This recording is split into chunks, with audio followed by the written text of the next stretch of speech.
Good morning students. आज की class के अंदर हम यूरिन फिल्ट्रेशन के प्रोसेस के बारे में पढ़ेंगे, यूरिन फॉर्मेशन के प्रोसेस के बारे में पढ़ेंगे। बेसिकली यूरिन का फॉर्मेशन कैसे होता है, पिछले क्लासेस के अंदर हमने ये पढ़ा था कि किडनी के अंदर नेफ्रॉन प्रेजेंट होता है और उसी नेफ्रॉन के अंदर यूरिन का फॉर्मेशन होता है। तो बेसिकली यहाँ पे हम देखेंगे कि यूरिन फॉर्मेशन जो है रीनल फिजियोलॉजी के अंदर का टॉपिक है। तो बेसिकली यूरिन का जो फॉर्मेशन है वो 3 प्रोसेस के द्वारा होता है। यहाँ पे जो पहला आपको प्रोसेस दिखाई दे रहा है वो है फिल्ट्रेशन, ठीक है। नेक्स्ट है रीएब्जॉर्प्शन और लास्ट है सिक्रीशन। इन तीनों प्रोसेसेस के द्वारा जो है यूरिन का फॉर्मेशन होता है। अब सबसे पहला है क्या, ग्लोमेरुलस फिल्ट्रेशन। ग्लोमेरुलस फिल्ट्रेशन का मतलब क्या हो गया कि जो ग्लोमेरुलस होता है यानी कि जो आर्टरीज का जो नेटवर्क प्रेजेंट होते हैं, जो आगे आकर के जैसे हमने पढ़ा था एफरेंट और इफरेंट आर्टेरियोल्स जो प्रेजेंट होते हैं वो आगे जाकर के फाइन नेटवर्क्स बनाते हैं जिनको हम ग्लोमेरुलस बोलते हैं, ठीक है। और वो ग्लैमुरुलस एक कप शेप के स्ट्रक्चर के अंदर बंद होता है, ऐसे हमने पढ़ा था इफरेंट और एफरेंट के बारे में। और यहाँ पे ऐसे था जो जाल था यानी कि नेटवर्क था, और ये है जो कप शेप का स्ट्रक्चर है। तो बेसिकली ग्लोमेरुलस फिल्ट्रेशन का मतलब यही हो गया कि ये ग्लोमेरुलस के अंदर जो भी इधर से ब्लड के अंदर से जो भी आ रहा है तो कुछ कंटेंट जो है इसको क्रॉस करके जो है वुमेन्स कैप्सूल के अंदर चला जाता है। बेसिकली इसी को हम ग्लोमेरुलस फिल्ट्रेशन कहते हैं। और जो कंटेंट यहाँ से फिल्टर होके बाहर आता है उसी को हम फिल्ट्रेट बोलते हैं, ठीक है। तो यहाँ पे वही सारी थोड़ी थोड़ी टर्मिनोलॉजी है, जैसे कि पहला जो है वो है ग्लोमेरुलर फिल्ट्रेट। ग्लोमेरुलर फिल्ट्रेट क्या कहता है कि कुछ कंपोनेंट्स जो ग्लैमुरुलस से निकल करके वुमेन्स कैप्सूल में आते हैं, है ना। और फिल्ट्रेशन के बाद जो है ग्लोमेरुलस के कैप्सुलर स्पेस के अंदर जो फ्लूइड एंटर करता है, बेसिकली हम उसी को ही ग्लोमेरुलर फिल्ट्रेट कहते हैं। यानी कि यहाँ पे फिल्टर होने के बाद जो भी कंटेंट बाहर निकल करके इसके अंदर आ गया, इस कैप्सूल के अंदर आ गया, वही क्या कहलाता है, ग्लोमेरुलर फिल्ट्रेट कहलाता है, ठीक है।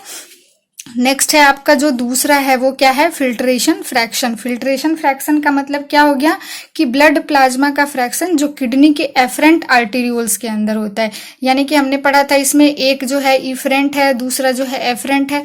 अब मान लीजिए कि ये एफरेंट आर्टेरियोल्स है, तो इसी एफरेंट आर्टेरियोल्स के अंदर जो है वो ग्लोमेरुलस फिल्ट्रेशन बनता है। यानी कि जो मान लो कि ब्लड प्लाज्मा जो इसके अंदर प्रेजेंट है, इस ब्लड प्लाज्मा को जो फ्रैक्शन है उसी को हम फिल्ट्रेशन फ्रैक्शन कहते हैं, ठीक है।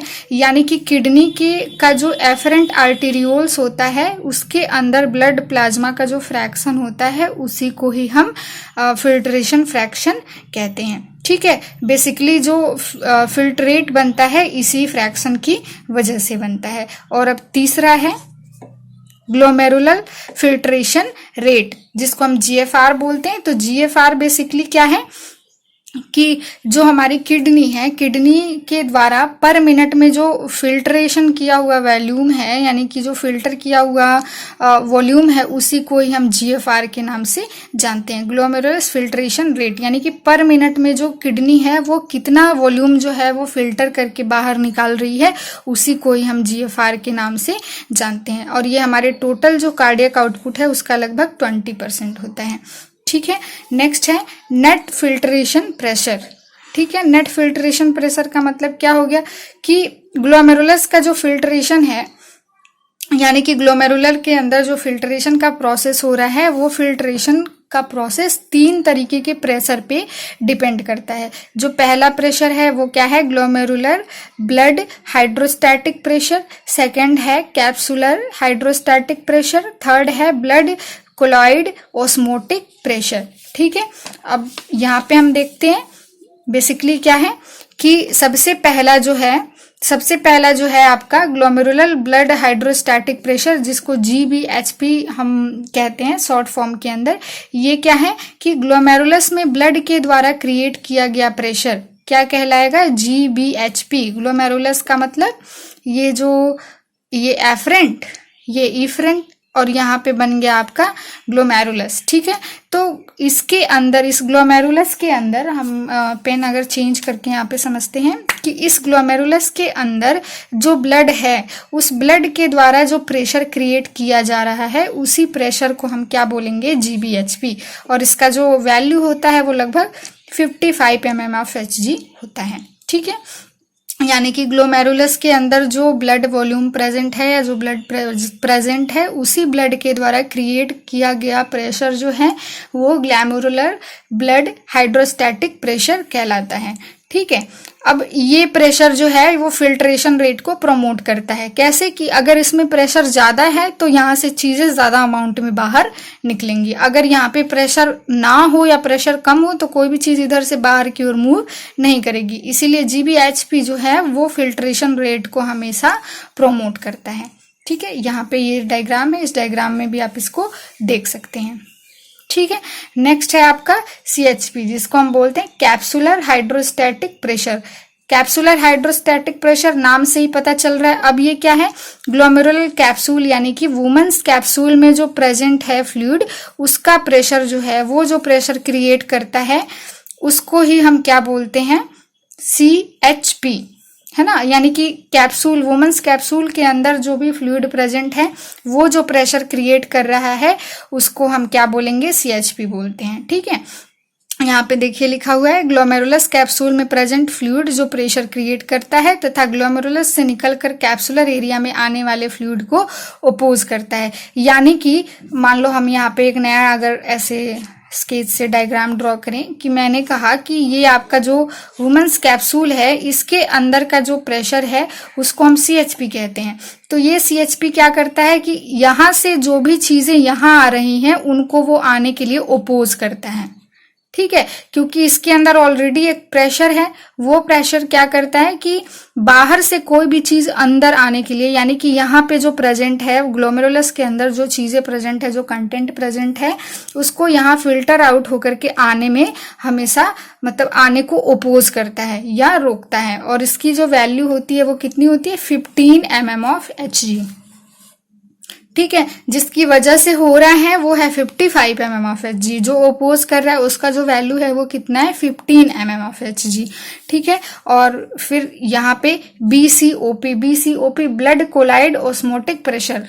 ठीक है, blood colloid osmotic pressure. Blood colloid osmotic pressure क्या है कि जो भी प्रोटीन वगैरह प्रेजेंट होते हैं ग्लोमेरुलस के अंदर, जैसे कि एल्बुमिन, ग्लोबुलिन, फाइब्रोनोजन, या जो भी प्रोटीन वहां पे प्रेजेंट हैं, उन प्रोटीन के कारण जो प्रेशर क्रिएट होता है उसे ही हम BCOP कहते हैं। और इसका जो वैल्यू होता है वो होता है 30 mm/Hg। ठीक है, तो बेसिकली यही तीन प्रकार का जो प्रेशर है, वो जो है आपके फिल्ट्रेशन के लिए रिस्पॉन्सिबल है। ठीक है, अब नेक्स्ट हम देखेंगे कि हम पढ़ रहे थे नेट फिल्ट्रेशन प्रेशर के बारे में, है ना। नेट फिल्ट्रेशन जो प्रेशर है वो कैसे आएगा कि जो GBHP है उसमें से अगर हम CHP और फिर BCOP इन सबको अगर हम ऐसे माइनस करते हैं तो फिर जो उसकी वैल्यू आती है वो ही क्या होगी, नेट फिल्ट्रेशन प्रेशर होगा। ठीक है, तो इसकी वैल्यू थी 55, इसकी वैल्यू थी 15 और इसकी वैल्यू थी 30, तो ये हो गया 10 mm/Hg। तो बेसिकली ये जो 10 mm/Hg है यही क्या है, नेट, यानी कि कुल घटा के जोड़ के जो भी है वो करने के बाद से जो हमारा प्रेशर बच गया वो 10 mm/Hg बच गया। और यही एक्चुअल प्रेशर है जो यूरिन फिल्ट्रेशन के प्रोसेस में, यूरिन फॉर्मेशन के प्रोसेस में काम करता है। ठीक है, तो हम कह सकते हैं कि जो हमारा यूरिन फॉर्मेशन का प्रोसेस है वो सबसे पहला प्रोसेस है। ठीक है, जिसमें क्या होता है, सबसे पहले ग्लोमेरुलस फिल्ट्रेशन होता है। ठीक है, यानी कि जब ब्लड जो है वो किडनी के अंदर एंटर करता है तो वो फिल्टर होकर के बाहर निकलता है, और इसी जो फिल्ट्रेट जो बचा हुआ फिल्ट्रेट है, फिल्ट्रेशन के बाद से उसी से यूरिन का निर्माण होता है। ठीक है, तो एफरेंट आर्टरी वुमेन्स कैप्सूल में जब एंटर करती है वहां फाइन कैपिलरीज बनाती है। ठीक है, जिसे हम ग्लोमेरुलस कहते हैं, तथा यही फाइन कैपिलरीज है जो आगे बढ़ करके यही कैपिलरीज जो है ये बना रही है, जिसको हमने ग्लोमेरुलस बोला, और फिर यही कैपिलरीज यहाँ पे आगे आ जाती है और आगे आकर के इफरेंट आर्टेरियोल्स का निर्माण करती है। ठीक है, यही इफरेंट आर्टेरियोल्स जहाँ से जो है रीएब्जॉर्प्शन और सिक्रीशन का प्रोसेस जो हमने पिछले वीडियो के अंदर देखा था, यहाँ से होता है। तो प्रेशर की वजह से जो है ब्लड में जो भी प्रेजेंट कुछ कंपोनेंट होते हैं वो नेफ्रॉन के अंदर एंटर कर जाते हैं, लेकिन यहाँ पे कुछ ऐसे भी बड़े बड़े कंपोनेंट होते हैं जो यहाँ से यहाँ पे एंटर नहीं कर पाते हैं। ठीक है, तो जो यहाँ पे एंटर नहीं कर पाते हैं वो बाद में या तो सिक्रीशन के द्वारा वो अंदर चले जाते हैं, अदरवाइज वो ब्लड वॉल्यूम में वापस चले जाते हैं। तो बेसिकली कुछ जो चीजें हैं जो फिल्टर हो गई, तो इसी जो फिल्टर होने के बाद यहाँ पे आया उसी को ही हम फिल्ट्रेट कह देते हैं, और वो प्रोसेस जिसके द्वारा ये फिल्ट्रेशन हो रहा है उसी को ही हम ग्लोमेरुलस फिल्ट्रेशन कहते हैं। ठीक है,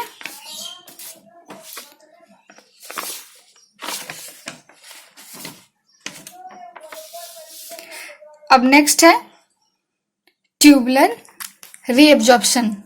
ठीक है, ट्यूबुलर रीएब्जॉर्प्शन, पहला जो प्रोसेस हमने पढ़ा था वो बेसिकली किसके बारे में था, फिल्ट्रेशन के बारे में था, और अब क्या है ट्यूबुलर रीएब्जॉर्प्शन। ट्यूबुलर रीएब्जॉर्प्शन का मतलब क्या हो गया कि नेफ्रॉन से जो है कोई चीज जो है पेरी ट्यूबुलर कैपिलरीज के अंदर मूव कर रही है, यानी नेफ्रॉन से पेरी ट्यूबुलर कैपिलरीज के अंदर कोई चीज अगर मूव कर रही है, कोई कंटेंट या कोई भी कंपोनेंट, तो उसको हम क्या बोलेंगे, ट्यूबुलर रीएब्जॉर्प्शन।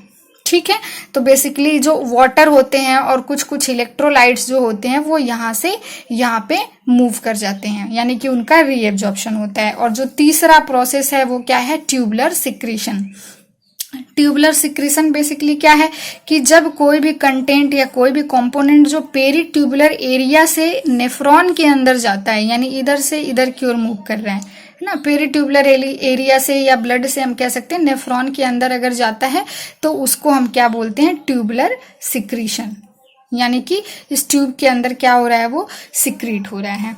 ठीक है, अब नेक्स्ट हम देखेंगे कि प्रॉक्सिमल कन्वोल्यूटेड ट्यूब्यूल्स के अंदर रीएब्जॉर्प्शन और सिक्रीशन कैसे होता है।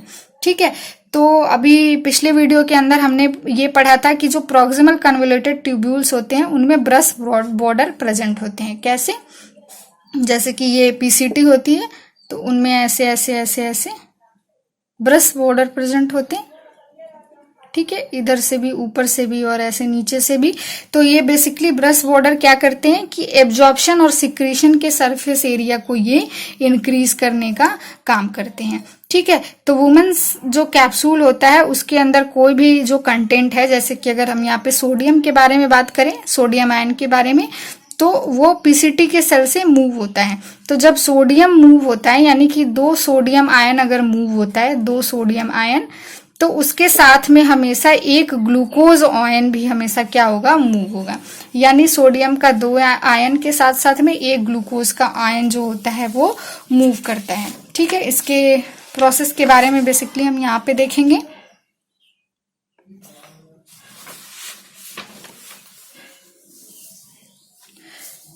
यहाँ पे आपको दिखाई दे रहा है, ये रहा पेरी ट्यूबुलर कैपिलरीज, ये हो गया पीसीटी, यहाँ पे मैंने बनाया हुआ है ल्यूमन, और ये है आपका ब्रश बॉर्डर। ठीक है, तो ये जो ऐसे ऐसे ऐसे जो बना रखा है वो क्या है, ब्रश बॉर्डर। तो अब जिस पंप के द्वारा जो दोनों आयन हैं, यानी कि हमने अभी पीछे पढ़ा सोडियम और ग्लूकोज, ठीक है, सोडियम का 2 आयन और ग्लूकोज का 1 आयन, ठीक है, ये दोनों क्या होते हैं, मूव होते हैं। तो जिस पंप के द्वारा ये दोनों के दोनों आयन जो है वो मूव होते हैं उसको हम क्या बोलते हैं, सोडियम ग्लूकोज सिम्पोर्टर। ठीक है, सोडियम ग्लूकोज सिम्पोर्टर चैनल के द्वारा या पंप के द्वारा ये दोनों को दोनों आयन जो है वो मूव होते हैं। सोडियम आयन पीसीटी के अंदर मूव हो जाता है, प्रॉक्सिमल कन्वोल्यूटेड ट्यूब्यूल्स के अंदर। ठीक है, फिर ये पेरी ट्यूबुलर एरिया में क्या होता है, मूव करता है, जिसे हम सोडियम पोटेशियम पंप कहते हैं। ठीक है, यानी कि जो आपका पीसीटी है, पीसीटी से कहाँ पे मूव करेगा, पेरी ट्यूबुलर एरिया के अंदर। पेरिट्यूबुलर एरिया आपको यहाँ पे दिखाई दे रहा है, यानी कि यहाँ से कहाँ मूव कर रहा है, इधर के साइड में जा रहा है। ठीक है, तो जिस चैनल के द्वारा जाता है उस चैनल को हम सोडियम पोटेशियम पंप कहते हैं। ठीक है, और ये जो प्रोसेस है कि सोडियम आयन जो यहाँ से और यहाँ मूव कर रहा है, इस प्रोसेस, यह जो प्रोसेस है बेसिकली ये एक्टिव प्रोसेस है जिसमें हमेशा एटीपी का काम लगता है, यानी कि इस एटीपी इसके अंदर इन्वॉल्व रहती है। ठीक है, और अब आपका सोडियम का यहाँ पे समझ आ गया कि सोडियम जो है वो सोडियम पोटेशियम पंप के द्वारा यहाँ से यहाँ मूव कर जाती है एक्टिव प्रोसेस के द्वारा। अब बच गया आपका ग्लूकोज, तो ग्लूकोज जो है वो पेरिट्यूबुलर एरिया तक सिंपल डिफ्यूजन प्रोसेस के द्वारा चला जाता है।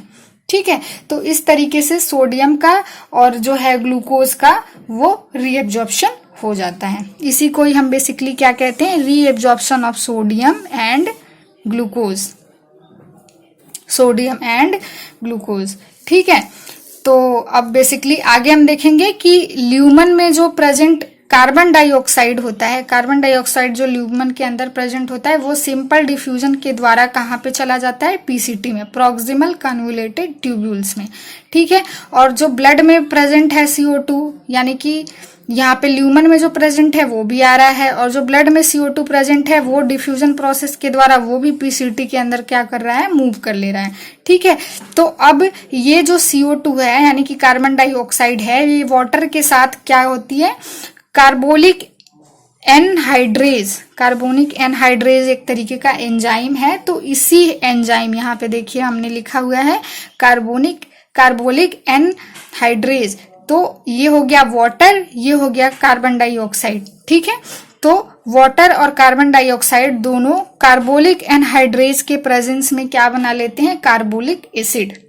ठीक है, ये रहा वाटर, ये रहा कार्बन डाइऑक्साइड, और ये दोनों कार्बोनिक एनहाइड्रेज के प्रेजेंस में क्या बना लेते हैं, कार्बोनिक एसिड। ठीक है, कार्बोनिक एसिड अब दो तरीके के आयन में बट जाता है, पहला जो है आपका हाइड्रोजन आयन और दूसरा जो है आपका बाइकार्बोनेट आयन। और हमने पिछले वीडियो के अंदर पढ़ा था कि जो किडनी है वो हाइड्रोजन आयन को रिमूव करती है और बाइकार्बोनेट आयन को हमेशा कंजर्व करके रखती है, जिससे कि जो ब्लड का पीएच है वो मेंटेन होता है। तो देखिए यहाँ पे हाइड्रोजन आयन इसी तरीके से बनता है कि जब ये टूट रहा है, जो आपका कार्बोनिक एसिड है वो टूट रहा है, तो हाइड्रोजन आयन बनता है और बाइकार्बोनेट आयन बनता है। ठीक है, इन दोनों में ये बेसिकली क्या होती है, कन्वर्ट हो जाती है।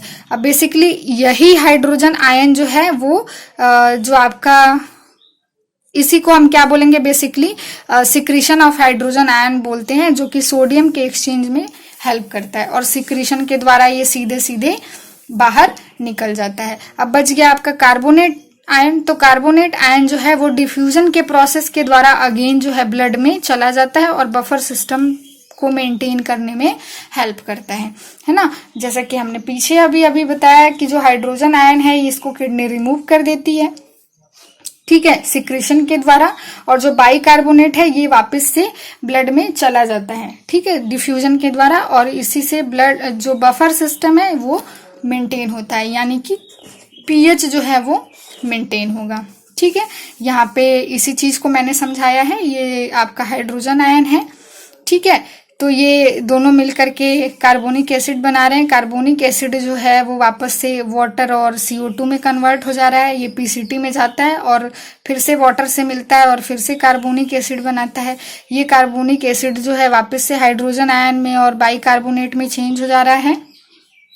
अब ये हाइड्रोजन आयन जो है वो सोडियम के एक्सचेंज में हेल्प करता है, और जो बाइकार्बोनेट है ये डिफ्यूजन के प्रोसेस के द्वारा ब्लड में मिक्स हो जाता है। इसी प्रोसेस को हम बाइकार्बोनेट का रीएब्जॉर्प्शन कहते हैं, बाइकार्बोनेट का रीएब्जॉर्प्शन कहते हैं। ठीक है, अब ये एक डायग्राम है जिसमें बेसिकली हम जो 3 प्रोसेस पढ़े, आपका फिल्ट्रेशन, रीएब्जॉर्प्शन और सिक्रीशन, ठीक है, तो बेसिकली इन्हीं 3 प्रोसेस को यहाँ 3 पॉइंट्स के रूप में दिखाया गया है कि आपका जो पहला पॉइंट है वो क्या है, ग्लोमेरुलस कैप्सूल, ये आपको कैप्सूल दिखाई दे रहा है, ये आपका क्या है, ग्लोमेरुलस है। तो फिल्ट्रेशन का प्रोसेस यानी पहला प्रोसेस इसी के अंदर होता है, यानी यहाँ पे जो चीजें हैं वो फिल्टर होकर के यहाँ पे आ जाती है और जो आती हैं उसी को हम फिल्ट्रेट कहते हैं। ठीक है। अब दूसरा जो आपका है वो रीएब्जॉर्प्शन। रीएब्जॉर्प्शन का जो प्रोसेस है वो पीसीटी में और लूप ऑफ हेनले में बेसिकली होता है। बहुत ही कम जो रीएब्जॉर्प्शन है वो डीसीटी के अंदर होता है। तो यहाँ पे हमने दूसरा प्रोसेस पढ़ा, और ये एरो इधर से इधर क्यों आया हुआ है, क्योंकि इसका मतलब ये है कि ये नेफ्रॉन से होकर के ब्लड में जा रहा है, नेफ्रॉन से ब्लड में, है ना। और जो तीसरा प्रोसेस है जिसको हमने सिक्रीशन बोला, वो ब्लड, ये आपका जो है वो रीनल वेन है, यानी कि ब्लड कैपिलरीज है, जिसको यहाँ पे भी लिखा हुआ है, देखिए कैपिलरीज ऑफ नेफ्रॉन। तो यहाँ पे कैपिलरीज से, या हम कह सकते हैं कि ब्लड से नेफ्रॉन में जा रहा है। तो ये तीसरा प्रोसेस है जिसको हम सिक्रीशन कहते हैं।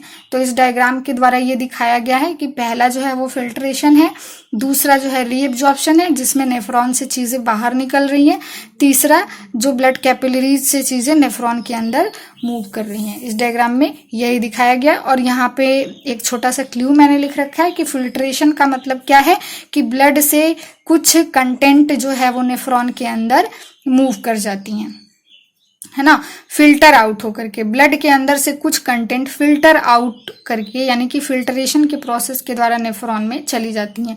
रीएब्जॉर्प्शन का मतलब क्या हो गया, कि अब जो फिल्टरेट बच गया उस फिल्टरेट में से कुछ चीजें जो है ब्लड में चली जाती हैं। और सिक्रीशन का मतलब क्या हो गया, कि जो ब्लड है, ब्लड के अंदर से कुछ फिल्टरेट जो है वो नेफ्रॉन में चला जाता है। रीएब्जॉर्प्शन और सिक्रीशन में यही खाली डिफरेंस है कि इसमें जो है, जो नेफ्रॉन होगा, नेफ्रॉन से चीजें ब्लड में जाएंगी, जो भी आपका फिल्ट्रेट है वो नेफ्रॉन से ब्लड में जाएगा, और सिक्रीशन के अंदर जो है वो फिल्ट्रेट है जो वो ब्लड से नेफ्रॉन की ओर मूव करता है। तो बेसिकली जो है, यहाँ पे मैंने कुछ की पॉइंट्स भी लिखे हुए हैं कि जो अधिकतर रीएब्जॉर्प्शन का हमारा जो प्रोसेस है वो पीसीटी के अंदर होता है, जहाँ पे वॉल्स के अंदर माइक्रोविलाई प्रेजेंट होते हैं जो एब्जॉर्प्शन के सरफेस एरिया को इंक्रीज करने का काम करते हैं। या हम कह सकते हैं कि ऐसे ऐसे हमने लिखा हुआ था कि ब्रश बॉर्डर इसके अंदर प्रेजेंट होता है, ठीक है। और कुछ सब्सटेंसेस जैसे कि जो वाटर है, इलेक्ट्रोलाइट्स है, उनका रीएब्जॉर्प्शन जो है पैसिव प्रोसेस के द्वारा होता है, लेकिन कुछ जो एलिमेंट्स हैं या कुछ जो कंटेंट हैं वो एक्टिवली ट्रांसपोर्ट होते हैं, जैसे कि ग्लूकोज, ठीक है। तो इसमें हमेशा एटीपी हमेशा क्या होगा, यूज होगा, ठीक है। केवल 60 से 70 यानी 60 to 70% जो फिल्ट्रेट होता है वो मेडुलरी लूप में पहुंच पाता है। बाकी वाटर, सोडियम क्लोराइड लूप में रीएब्जॉर्ब होता है। केवल 15 से 20% जो फिल्ट्रेट है वो डीसीटी के अंदर जाता है। कुछ मेटाबॉलिक या कुछ मटेरियल चीजें या कुछ ड्रग्स ऐसे होते हैं जो ब्लड से सीधे सीधे नेफ्रॉन के अंदर फिल्टर आउट होकर के नहीं जा पाते। तो ये बहुत ही कम समय के लिए ग्लोमेरुलस के अंदर होते हैं, और ये पेरिटेबुलर कैपिलरीज के से होकर के कहाँ पे, सीधे जो आपके नेफ्रॉन के अंदर चले जाते हैं, है ना। कुछ ऐसे सब्सटेंस होते हैं जो पेरिट्यूबुलर कैपिलरीज से कन्वोल्यूटेड ट्यूब्यूल्स के फिल्ट्रेशन में सिक्रीट हो जाता है, ठीक है। और नेक्स्ट आपका जो लास्ट पॉइंट है वो यही है कि जो हाइड्रोजन का ट्यूबुलर सिक्रीशन है ब्लड के पीएच को मेंटेन करने के लिए इम्पोर्टेंट है, क्योंकि ये बाहर निकलता है तो एसिडिटी जो है वो रेड्यूस होती है और बाइकार्ब बढ़ती है, जिससे कि ब्लड का जो पीएच है वो मेंटेन